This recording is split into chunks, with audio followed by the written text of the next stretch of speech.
বৃষ্টির সময় সন্ধেবেলাতে সবারই কিন্তু একটু মুখরোচক কিছু খেতে ইচ্ছে করে, তাই আজকে বানিয়ে নিয়েছিলাম এই মোচার চপ। খেতে দারুণ টেস্টি আর মুচমুচে। তো চলুন রেসিপিটি দেখে নিই। নমস্কার বন্ধুরা, ওয়েলকাম টু প্রিয়ার রান্নাঘর। নতুন একটা রেসিপি দেখার জন্য সবাইকে স্বাগত। আজকে বানাবো মোচার চপ। তো চলুন রেসিপিটি দেখে নিই। এখানে ছোট সাইজের একটি মোচা কেটে হলুদ দিয়ে সেদ্ধ করে নিয়েছি। এবার এই মোচাগুলোকে হাত দিয়ে ভালো করে একটু চটকে মেখে নরম করে নেব। তো দেখুন, খুব সুন্দর করে নরম করে নিয়েছি। আর এখানে দুটো আলু সেদ্ধ করে ম্যাশ করে রেখেছি। এবার কড়াইতে কিছুটা বাদাম ভেজে নেব।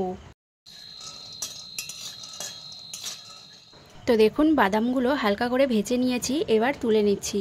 এবার ওই একই কড়াইতে কিছুটা তেল দিয়ে দিয়েছি।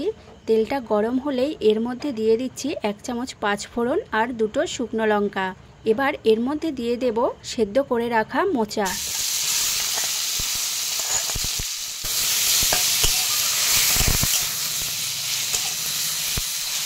এবার এর মধ্যে দিয়ে দিচ্ছি 1 চামচ আদা বাটা আর কিছুটা কাঁচা লঙ্কা কুচি। এবার ভালো করে একটু মিশিয়ে নেব আর আদার কাঁচা গন্ধটা চলে যাওয়া পর্যন্ত একটু ভেজে নেব। এবার এর মধ্যে দিয়ে দিচ্ছি হলুদ গুঁড়ো, দিয়ে দিচ্ছি জিরে গুঁড়ো আর দিচ্ছি সামান্য কাশ্মীরি লঙ্কার গুঁড়ো। এবার ভালো করে একটু নেড়ে চেড়ে মিশিয়ে নেব মশলাগুলো। এবার দিয়ে দিচ্ছি স্বাদ মতো লবণ আর দিয়ে দিচ্ছি সামান্য চিনি। আর আগে থেকে সেদ্ধ করে ম্যাশ করে রাখা আলুটা দিয়ে দিয়েছি। এবার ভালো করে মোচার সঙ্গে মিশিয়ে নেব।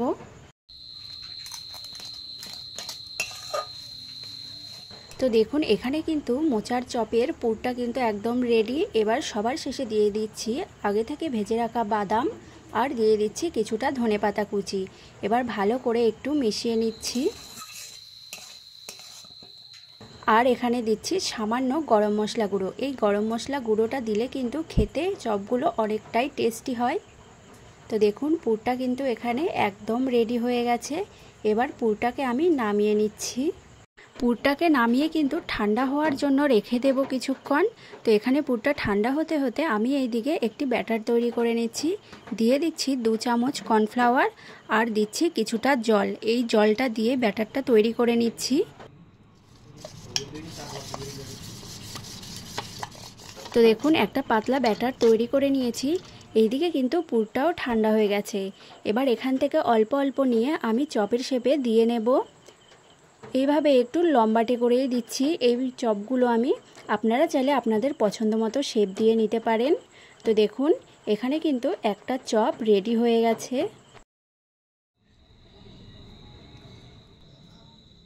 এইভাবেই সবগুলো চপ একটা একটা করে রেডি করে নিচ্ছি খুব সুন্দরভাবেই।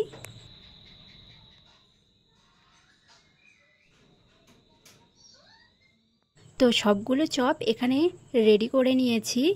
আর এইদিকে আমি নিয়েছি একটি প্লেটে কিছুটা বিস্কুটের গুঁড়ো। এবার চপগুলোকে বানিয়ে নিচ্ছি।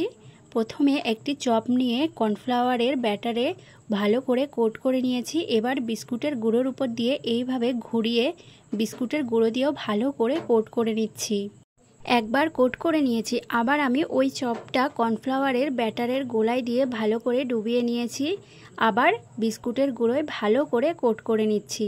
এরকম দুবার করে কোট করলে কিন্তু উপরের দিকটা ভালো মুচমুচে হয়।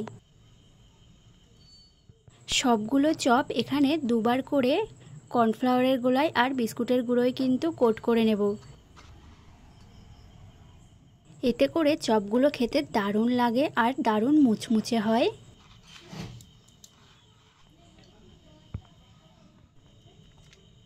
এইভাবে সবগুলো চপ খুব ভালোভাবে রেডি করে নিয়েছি।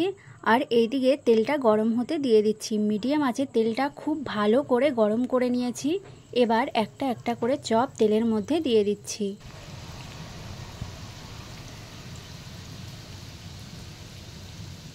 তো এখানে সবগুলো চপ একসঙ্গে দিয়ে দিয়েছি। এবার একদিকটা হয়ে গেলে হালকা অন্য দিকটা এইভাবে চামচ দিয়ে হালকা হাতে উল্টে দিতে হবে। তবে দেওয়ার সাথে সাথে কিন্তু নাড়তে যাবেন না, তাহলে কিন্তু চপগুলো ভেঙে যেতে পারে।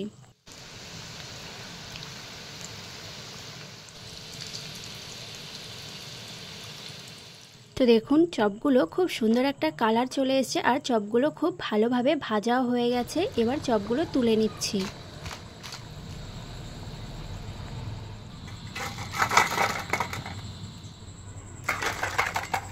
সবগুলো চপ খুব সুন্দরভাবে ভেজে নিয়েছি। এবার গরম গরম চপগুলো পরিবেশন করুন সসের সাথে, খেতে দারুণ লাগে। আর দেখুন কতটা মুচমুচে হয়েছে চপগুলো।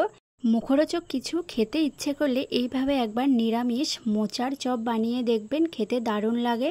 তো এই রেসিপিটি যদি ভালো লেগে থাকে চ্যানেলটি সাবস্ক্রাইব করে দেবেন আর লাইক কমেন্ট শেয়ার করে দেবেন।